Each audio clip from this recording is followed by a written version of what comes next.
Good morning, and welcome to all those gathered in this sanctuary and all those watching remotely. Welcome to the First Unitarian Church of Alton. My name is Dee Evans, and I am a minister and a member of this congregation. We are an intentional community who open our doors to all genders, races, and sexual orientations. We strive to welcome people of all creeds and all beliefs, of all economic circumstances, and every type of family. Our vision is to create a just world through a vibrant, beloved community. If you are visiting, whether in this building or online, a special welcome to you. There are many things you could be doing on this beautiful Sunday morning, and you have chosen to be here with us. I hope this time will be meaningful. If you are here in person, please be sure to sign the guest book before you leave. If you are visiting online, we'd love to know that you are here.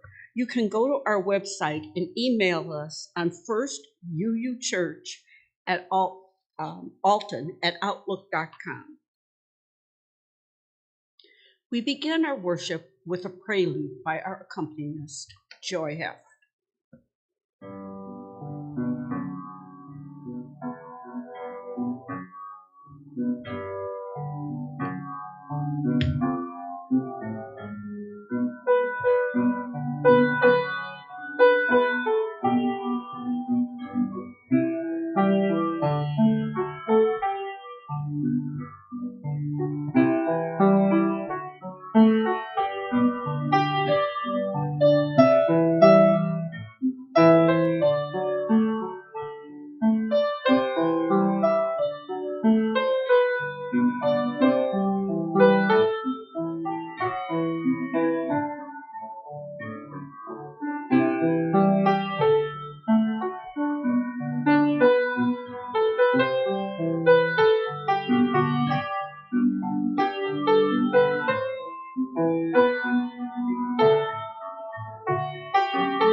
A lovely way to open our service. A central ritual in the Unitarian Universalist faith is the lighting of our chalice.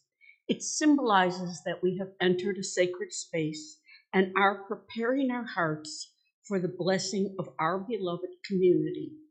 That happens whenever we gather, whether in person or virtually.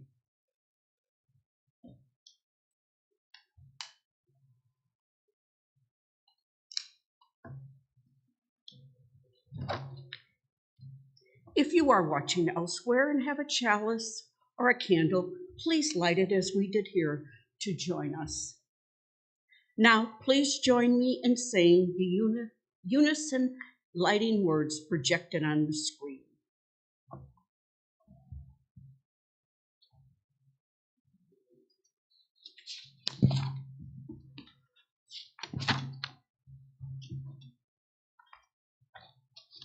Well, we'll just say them.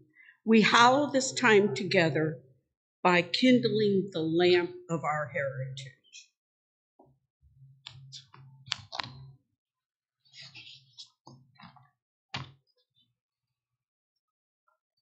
Well, I don't look like I skipped anything, but be patient with us. Pardon? Oh, okay. So I was looking at my pages and I thought, did I miss something? I don't want to mess up for the technical people. Our opening words are by Starhawk. We are all longing to go home to some place we have never been, a place half remembered and half envisioned.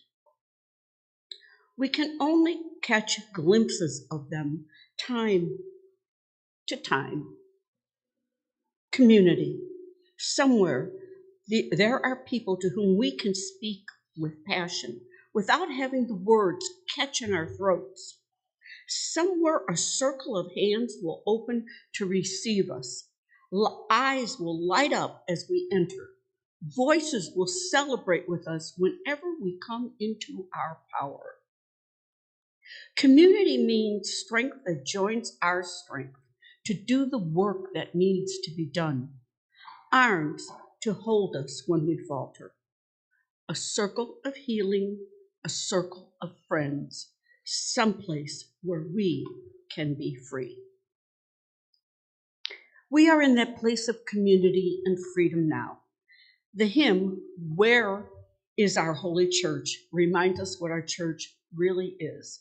Please stand in body or spirit and join in singing 113.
Every week, we join in a ritual of joys and sorrows. The stones we put in the bowl represent our joys and sorrows. If you would like to place stones in the bowl, please go down the aisle to this left.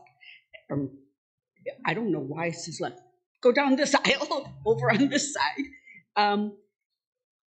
The stones are down there in a bowl, at the end, and then come around the back and back up this aisle. If you miss the bowl down there, that's fine, because there's another bowl up here with stones.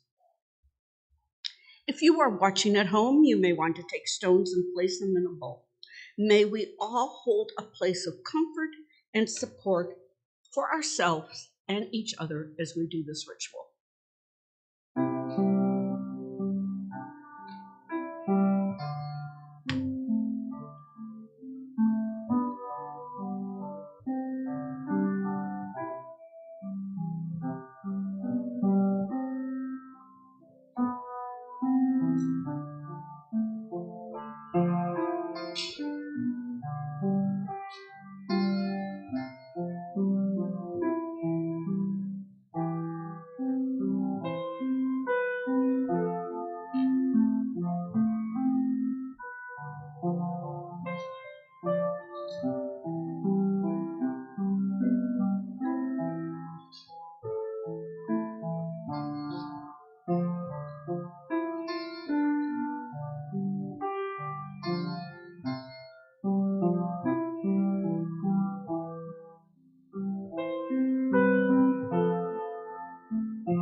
And I'm going to place a stone in the bowl to represent everyone who is with us.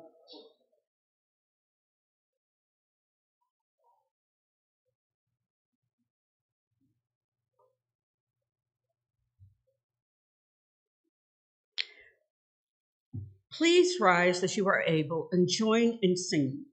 Please note the words on the slide, as Joy, our pianist, has informed me that Sally Rogers, who wrote the words to Love Will Guide Us, which we will sing, wrote several more verses to this hymn, and they will be on the slide. So join in singing 131, Love Will Guide Us.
For our meditation and reading, whatever you wish to call it, today I am using For Change by David Breeden.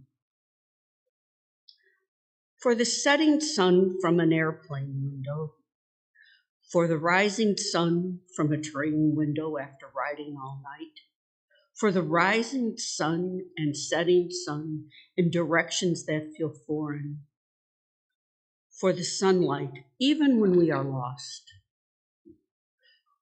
for the times the heart has longed to be alone, for the times the heart has ached for another, for living in fear, for living in hope, for the way home and the way away, for the windows and the suns we have seen, for the windows and the suns we will see.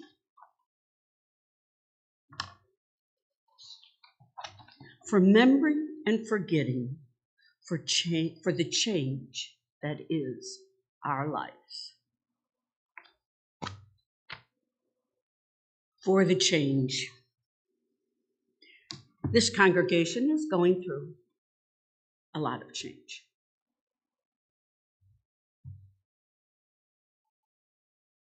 And so I decided, after Reverend Krista Taves announced she was not going to be a minister next year, and we were getting a new minister, to change my sermon from neurodiversity to change, grief, hope. Many years ago, I was on the board of this congregation, and the minister in our board retreat said, "You know, your congregation is too small to maintain this building, and you're going to have to move from it." Oh, no, I thought. We're not moving from this building.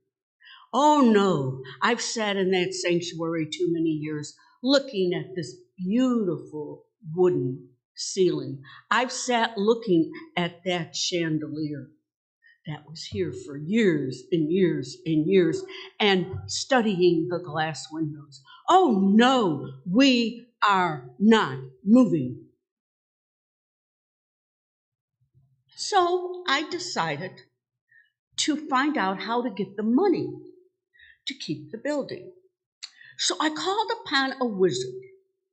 Now, if you do not know this, librarians are wizards. They have ways into databases we don't know about. They know the correct libraries they're in. And we have our own resident wizard by the name of Mary Johnson. So I bribed her with a meal, and had I known how much trouble this was going to be, I would have said more than a meal, but I didn't know at that time. So we tracked down to this library in St. Louis.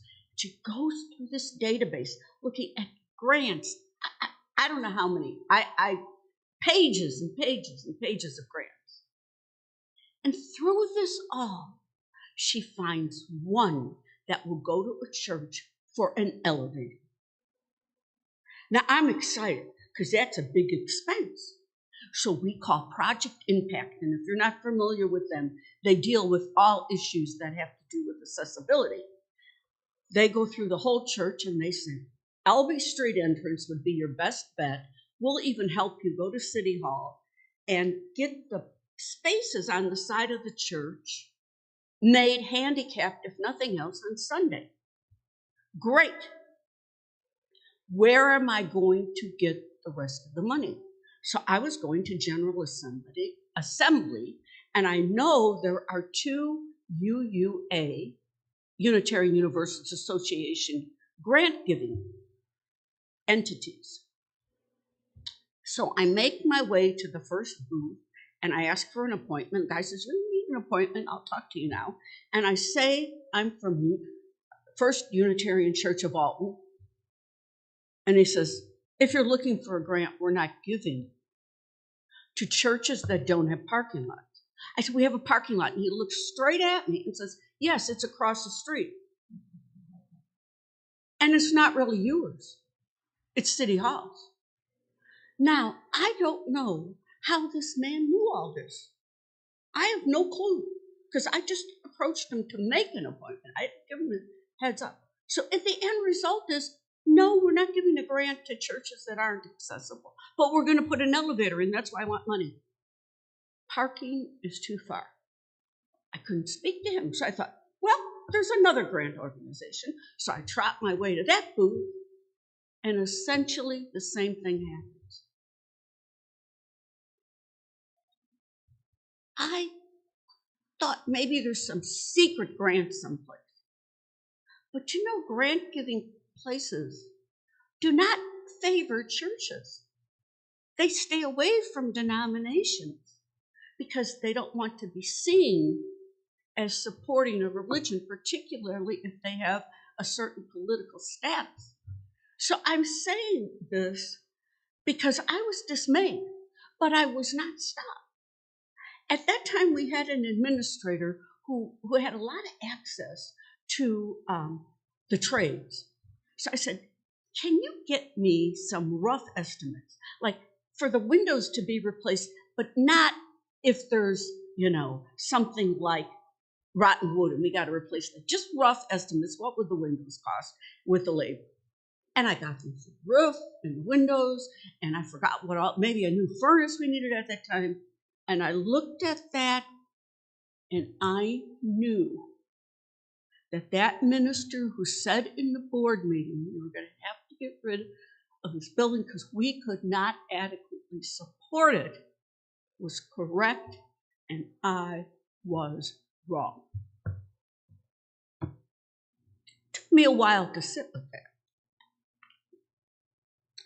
So I stay on the board because you have a 3-year term, and during those 3 years, it was constantly looking for money for repairs.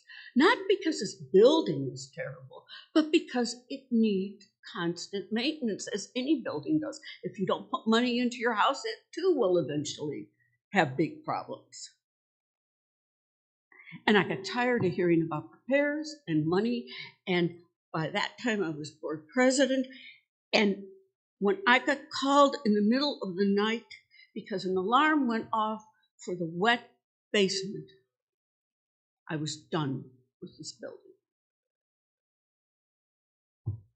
So I go off to seminary, go off to my internship, but I'm reading the newsletter every month, and I'm reading the weekly bulletins, and I'm keeping up with what's going on. So when I come back, it's about time for a vote, whether to keep the building or to move. And the vote went to move. And if you wanted to know the joy that rang through my heart, oh my goodness, I was not going to have years of going ahead and hearing about the building, being asked for money. This was good because we could carry out our congregation's mission and vision and not worry about a building. So all I felt was joy. It was hard for me to contain that, but that's how I felt. Then a few weeks back, Reverend Taves was standing in the worker room thinking out loud. And she said, when you leave, you need a ritual. And you're going to have to decide beforehand, but you should decide what you're going to take from each room.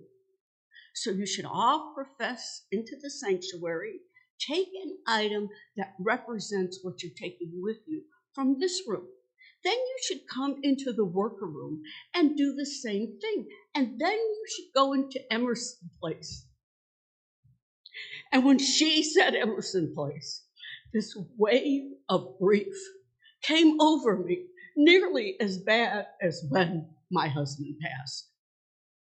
It was totally unexpected and out of the blue because I thought I was done with this place. I was a Unitarian Universalist many years ago. And in that congregation, welcoming as they were, unless you were a humanist, you didn't have a place. So when I moved back to Illinois, I didn't look for another Union church because I was searching. And I went through a series of churches. Then we moved down here. I got invited here. I came, and people were welcoming. And they told us, well, you know, there's classes and groups in Emerson Place. And I started attending. And in that room, I became a Unitarian Universalist. In that room, I learned that this is a place where you don't have to affirm a creed, that you can find truth in many paths, and you can speak it and it's still okay. And you can disagree with each other and still love each other. And in Emerson Place, I realized something. I made friends, some of whom are here and some of whom have left, that have been my friends for years.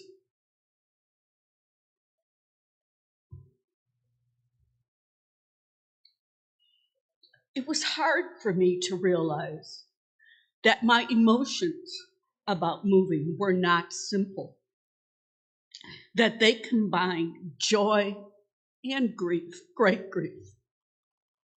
I can't think about leaving the Emerson Place without wanting to burst into tears. But we need to leave.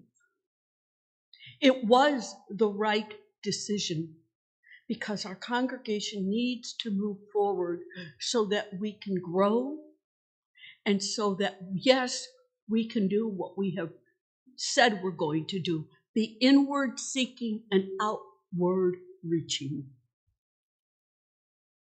But I had to ask myself, how am I going to handle this? How am I going to feel when we actually go in Emerson Place? And we're going to take that object for our last ritual.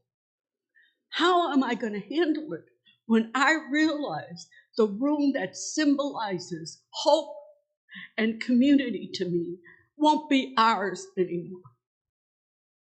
How are all of us going to handle it? So as I thought about it, I came up with some ways.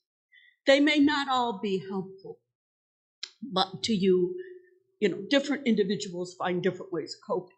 But these are the ways I came up with, and I would like to share them with you. The first thing is to listen to each other. If someone feels really joyful and never wants to hear about this building again, please just listen, even if you have a totally different opinion. If you are deep in grief about it and someone else is joyful, please tolerate each other by just listening.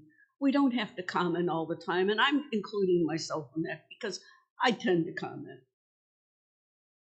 The second thing that would help us, I think, go through this change is being non-judgmental of each other. Not being there and when someone says something, judging how they feel, telling them they're wrong, telling them the decision was right or telling them the decision was wrong. Just in your listening, be non-judgmental. It's a very Buddhist thing.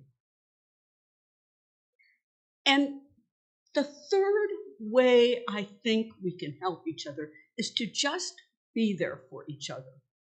We don't have to offer solutions. I remember one time a friend said to me, I don't need solutions. I just need somebody to listen and not judge what I'm saying. I can come up with my own solutions. Now, there will be times we'll need solutions in certain things, and I'm not saying don't give those solutions. Please do not misunderstand me.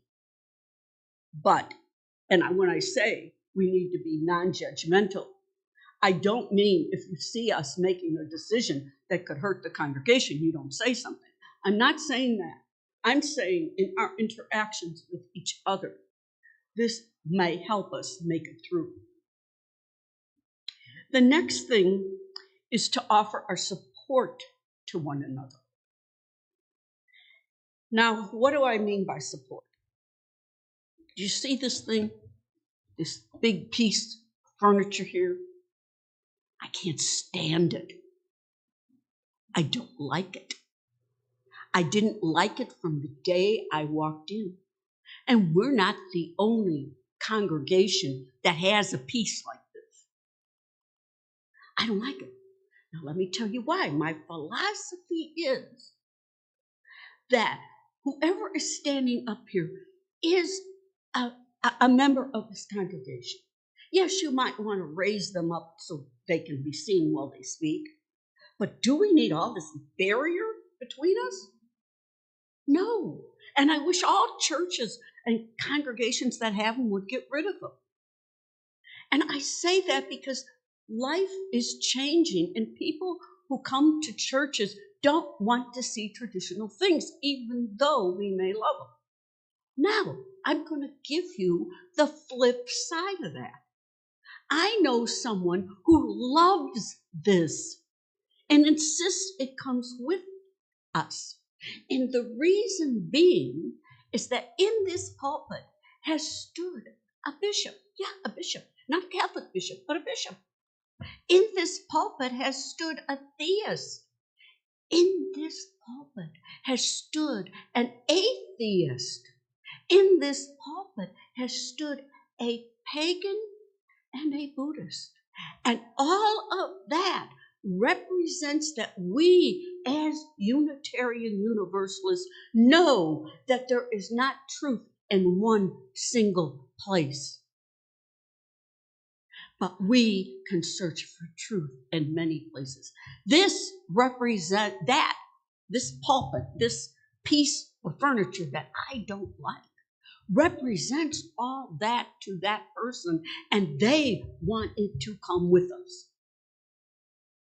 Now, somewhere along the way, there's going to be some discussion and vote on what goes and what stays, because we can't possibly build a storage unit big enough to keep everything. At least I hope we realize that. Now, there's two ways we can handle this. Suppose I get outvoted and this thing goes with us. And not only does it go with us, it's going to be set up in our new space. Now, I can say, you know what, I don't like that. I'm picking up my toys and I'm going. I'm going to go over to the Dome, do their service, because they don't have this. That is not being a supportive member of this congregation. There's things that are going to happen in this move that I'm not going to like and you're not going to like. And there's going to be things that we'll be overjoyed about.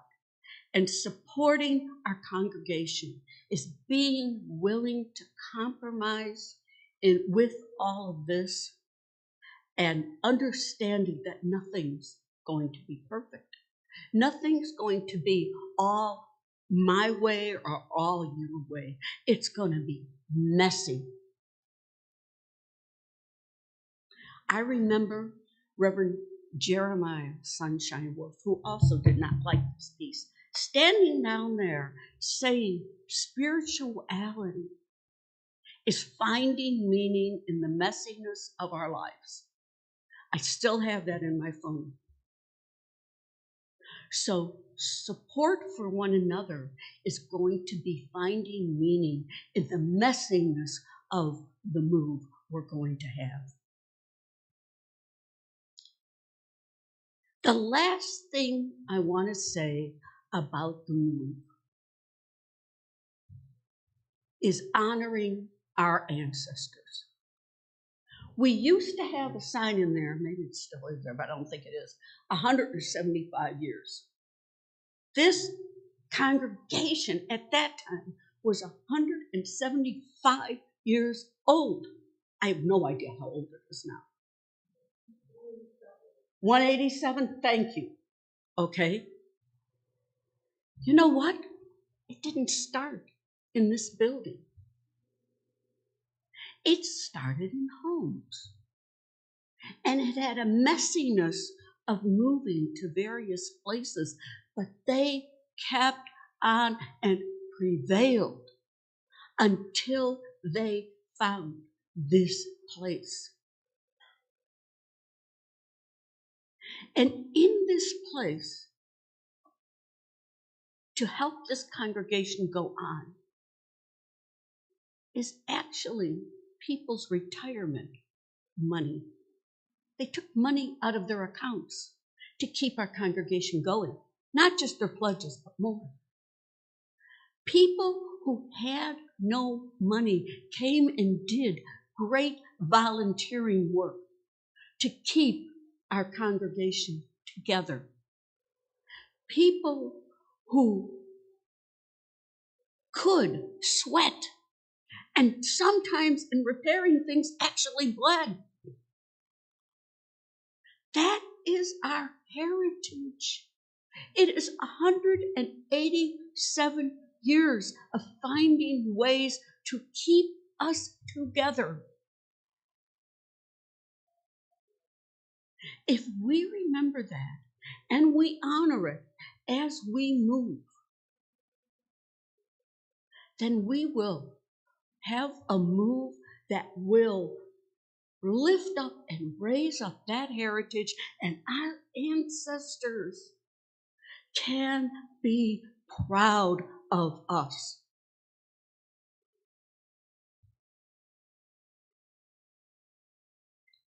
In these things is my hope. And I have moved the symbol of hope for me, and I'm not suggesting anyone else do this, I'm just saying it's my symbol of hope, from that room that I love so dearly, that Emerson place. And I have moved that symbol of hope into this congregation and the people here. So as we move, and if I don't get my way in things, I am going to look and remember the faces of the people I love and that I want to be with you all. And so that's going to keep me going, and that is going to be my hope for the future, and that is how we're going to get through. We are inward seeking and outward reaching. Those words are also our hope to carry us through both our joy and our grief. And that vision and the move does not depend on any one building. Our survival does not depend on this building. It depends on being what we were for 187 years. Amen, and so may it be. The hymn, Sing Our Journey, reminds us that we are together in this journey of change, and what we carry in our hearts is most important. Please rise in body and spirit to sing hymn 295.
As we approach our offering, give what you will. I invite you to give today when our usher will collect our offering. Or give by mail, or give by using the Giveify app if you're online. Doing so will help us meet our financial responsibility to you at the end of this year. May the usher please collect the offering.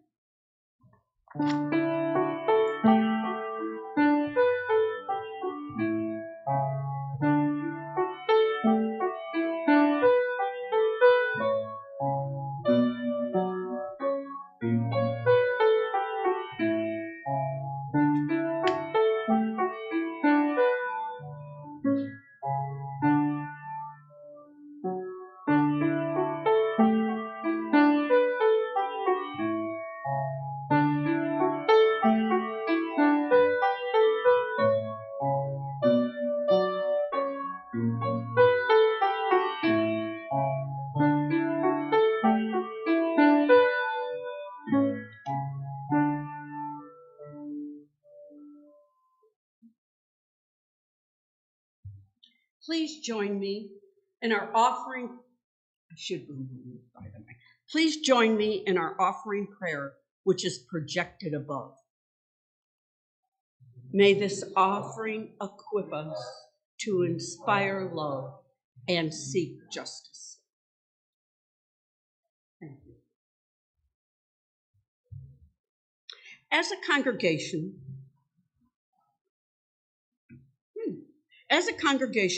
one way we share what is going on is through announcements. Are there any announcements? There's our calendar.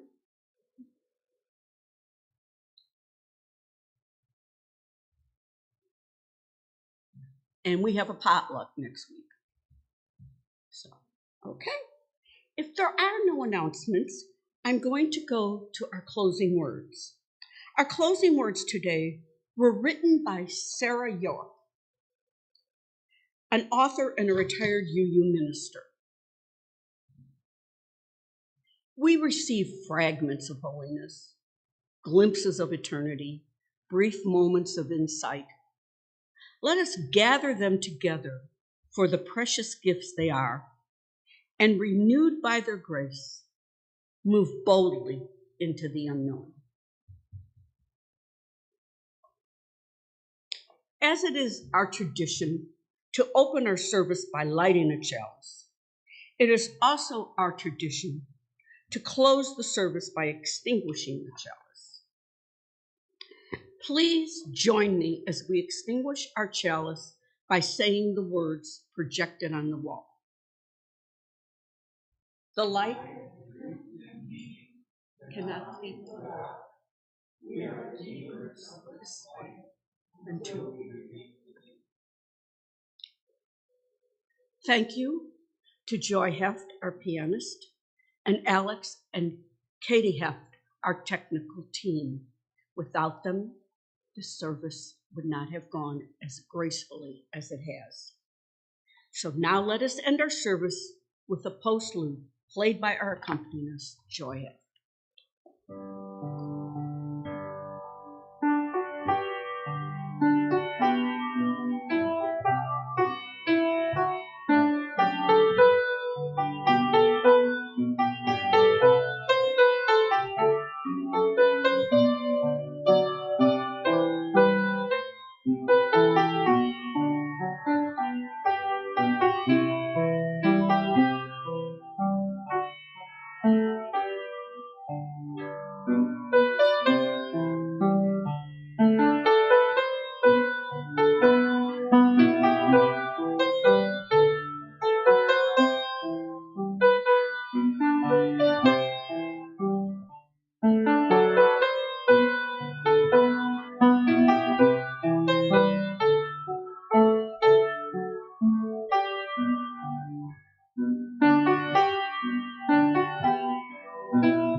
Let us go get coffee.